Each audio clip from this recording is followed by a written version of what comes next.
हाय, जय हिंद। यार, आज का वीडियो हमारा जो है होम रूल लीग के बारे में होने वाला है, ठीक है। और जैसा कि प्रीवियस वीडियो में हमने कोमागाथा मारू इंसिडेंट के बारे में सारी चीज़ें पढ़ी थी, जानी थी क्या कैसे हुआ, ठीक है। तो वैसे ही सेम तरीके से आज हम होम रूल लीग भी कवर करेंगे और ऐसे ही ये नेशनल मूवमेंट्स की जो सीरीज़ है हमारी कंटिन्यू रहेगी, ठीक है। तो चलो यार, एक थोड़ा सा ओवरव्यू के थ्रू आप लोग को समझाता हूँ एग्जैक्टली हुआ क्या था, ठीक है। तो हुआ ये था यार कि लोकमान्य तिलक जी को जेल भेज दिया गया था लगभग 6 सालों के लिए, ठीक है। और उन पे देशद्रोह जैसी कई धाराएं लगाई गई थी, ठीक है।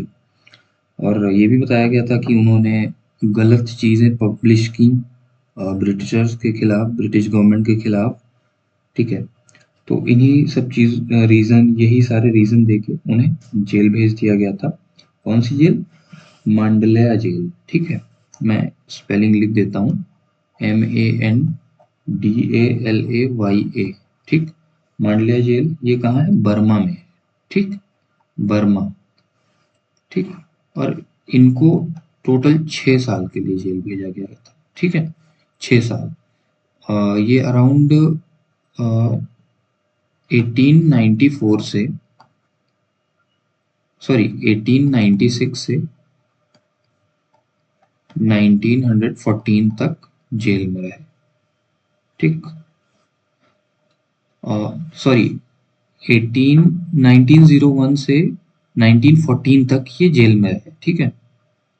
ये गलत है। 1908 से 1914 तक ये जेल में रहे, ठीक। ये टाइम पीरियड था, ये गलत है यार, ठीक। 1908 से 1914 तक टोटल 6 साल ये जेल में रहे। फिर यार उसके बाद जब ये वापस आए तो इन्हें लगा कि मतलब जो हमारी, जैसे प्रीवियस वीडियोस में हम लोग ने पढ़ा सूरत स्प्लिट के बारे में, ठीक है। तो हुआ क्या था कि कांग्रेस जो है दो पार्टीज में डिवाइड हो गई थी, एक एक्सट्रीमिस्ट और मॉडरेट्स, ठीक है। तो अब इतनी बड़ी पार्टी है यार जो कि अ, लड़ रही है गवर्नमेंट से आज़ादी के लिए, ठीक है। तो वो अलग अगर स्प्लिट हो जाएगी दो पार्ट में, तो ऑब्वियस सी बात है पहले जैसी बात नहीं रहेगी, राइट। मूवमेंट्स में वो बात नहीं रहेगी, एकता नहीं रहेगी, ठीक है। तो इन्हें लगा कि एक्सट्रीमिस्ट को भी आईएनसी में अब इंक्लूड करना चाहिए, ठीक है।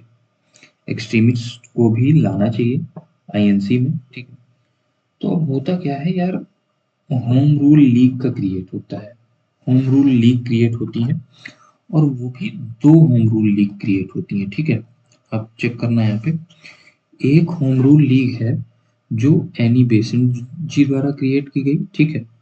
और एक है जो बाल गंगाधर तिलक जी, इसके जिसके हेड बाल गंगाधर तिलक जी थे, ठीक है। और ऐसा नहीं है कि ये दो अलग अलग होम रूल लीग हैं तो इनके जो ऑब्जेक्टिव है वो चेंज हो जाएगा, बिल्कुल ऐसा बिल्कुल नहीं है, ठीक है। ऑब्जेक्टिव वही है हमारा, सेल्फ गवर्नेंस, ठीक है। और इनका फॉर्मेशन भी लगभग ईयर तो सेम ही है बट मंथ्स का डिफरेंस है, ठीक। एनी बेसेंट जी की जो होम रूल लीग है वो सितंबर 1916 में इस्टेब्लिश हुई। और बाल गंगाधर तिलक जी ने जो अपनी होम रूल लीग इस्टेब्लिश की वो अप्रैल 1916 में की, ठीक है। अब एरिया ऑफ ऑपरेशन कहते हैं ये, कहाँ किस किस एरिया तक ये लिमिटेड थी वो पढ़ते हैं। All India network, specially Madras presidency, Bombay, United provinces, ठीक है। इन जगहों पे ये मेनली एक्टिव थी, कौन सी? एनी बेसिन जी की होम रूल लीग, ठीक है। और जो हमारे बाल गंगाधर तिलक जी की होम रूल लीग थी वो कहाँ कहाँ एक्टिव थी? महाराष्ट्र, कर्नाटका और सेंट्रल प्रोविंसेस और बरार, ठीक है। अब आगे समझते हैं। जैसा कि मैंने बताया यार, ऑब्जेक्टिव सबका वही था, ठीक है। भले ही ये तो अलग अलग होम रूल लीग्स क्रिएट हुई, स्टैब्लिश हुई, लेकिन जो हमारा मेन ऑब्जेक्टिव है वो ऑब्जेक्टिव किसी का भी चेंज नहीं था। ऑब्जेक्टिव दोनों ही होम रूल लीग का यही था कि सेल्फ गवर्नेंस, राइट। सो अब लीडरशिप स्टाइल थोड़ा सा चेंज हो सकती है, क्योंकि हमने पहले भी देखा सूरत स्प्लिट हुआ, वहाँ पे भी हमारे एक्सट्रीमिस्ट और मॉडरेट्स की दोनों की आइडियोलॉजी अलग थी। तो यहाँ पे भी सेम चीज़ है, ठीक है। आप देखेंगे मॉडरेट अप्रोच थी किसकी, एनी बेसेंट जी की, जो होम रूल लीग थी। और assertive and energetic used strong public campaigns and mobilization, ठीक।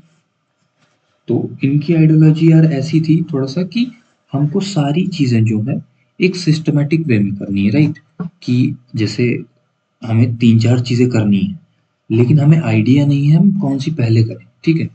तो इन लोगों का कैसा था यार कि पहले हम बैठ के प्रॉपर डिस्कस करते हैं कि पहले हम कौन सी चीज करेंगे तो उसका इम्पैक्ट ज्यादा होगा, बेटर ज्यादा होगी, राइट। तो अब आते हैं इनकी target audience. Target audience Annie Besant ji की होम रूल लीग की थी educated, middle class, moderates, urban population, ठीक। अर्बन पॉपुलेशन यानी कि कौन, जो शहरी के लोग थे, ठीक है।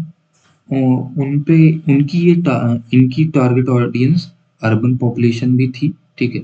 एजुकेटेड जो लोग थे उन्हें ये चीज़ें एजुकेशन के द्वारा समझा रहे थे, ठीक है।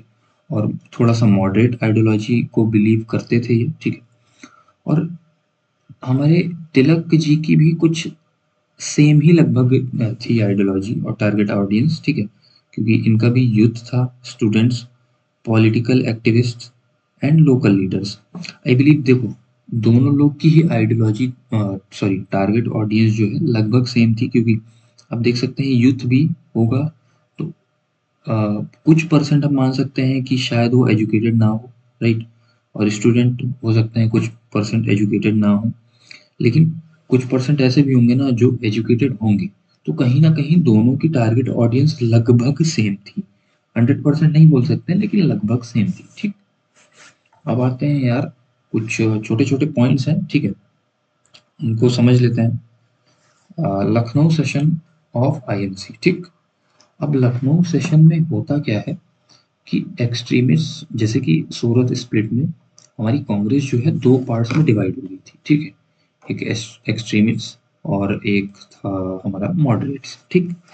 तो लखनऊ सेशन में क्या होता है कि इन दो ये मतलब एक्सट्रीमिस्ट जो हैं जो अलग हो गए थे आईएनसी से, अपना ही अलग सारी चीजें कर रहे थे, वो अब दोबारा से आईएनसी में आके जुड़ जाते हैं, ठीक। अब होता क्या है यहाँ पे 1917, अब 1916 में होम रूल लीग क्रिएट हुई दोनों, ठीक है। और उसके बाद जैसे कि अप्रैल में हमारा इंडियन होम रूल लीग यानी कि जो बाल गंगाधर तिलक जी की होम रूल लीग है वो सेटअप हुई। और वहीं होम रूल लीग यानी बीएसएन जी की सितंबर 1916 में जो है इस्टेब्लिश हुई। लेकिन next year, just next year 1917 जून में क्या होता है कि एनी बेसेंट जी को और उनके जो एसोसिएट्स थे, राइट, उनकी होम रूल लीग में जो लोग थे उनके साथ थे जो, उनको अरेस्ट कर लिया जाता है। सेम वही रीजन जैसे लोकमान्य तिलक जी को दिया गया था कि आप देशद्रोही हैं, आप ऐसी चीजें पब्लिश कर रहे हैं, लोगों को बता रहे हैं जो कि गवर्नमेंट के खिलाफ है। यही सारे रीजन देके इन लोग को अरेस्ट कर लिया जाता है, ठीक है। अब इससे क्या होता है, क्योंकि ये बड़े लीडर्स थे तो इनके लिए नेशन वाइड प्रोटेस्ट होता है, ठीक। प्रोटेस्ट होता है, फिर धीरे धीरे करके यार ये हमारा होम रूल लीग जो है वो फेड अवे हो जाता है, बहुत ज्यादा सक्सेसफुल ये नहीं रहता है, ठीक है। तो होम रूल लीग में यार इतना ही था, ठीक।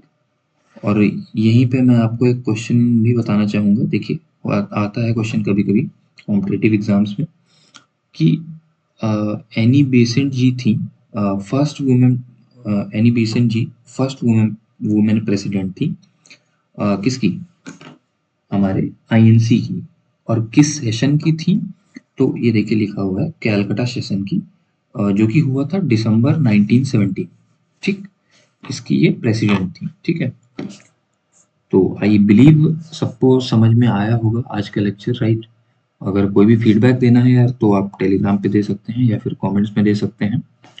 और आज के लिए यार इतना ही, ठीक है। और नेक्स्ट टॉपिक हमारा होने वाला है लखनऊ पैक्ट, उसके बारे में पढ़ेंगे, क्योंकि लखनऊ सेशन का जिक्र मैंने इस वीडियो में किया है, राइट। तो रिलेट भी कर पाएंगे आप लोग। तो अभी के लिए यार इतना ही, मिलते हैं नेक्स्ट वीडियो में, तब तक के लिए जय हिंद।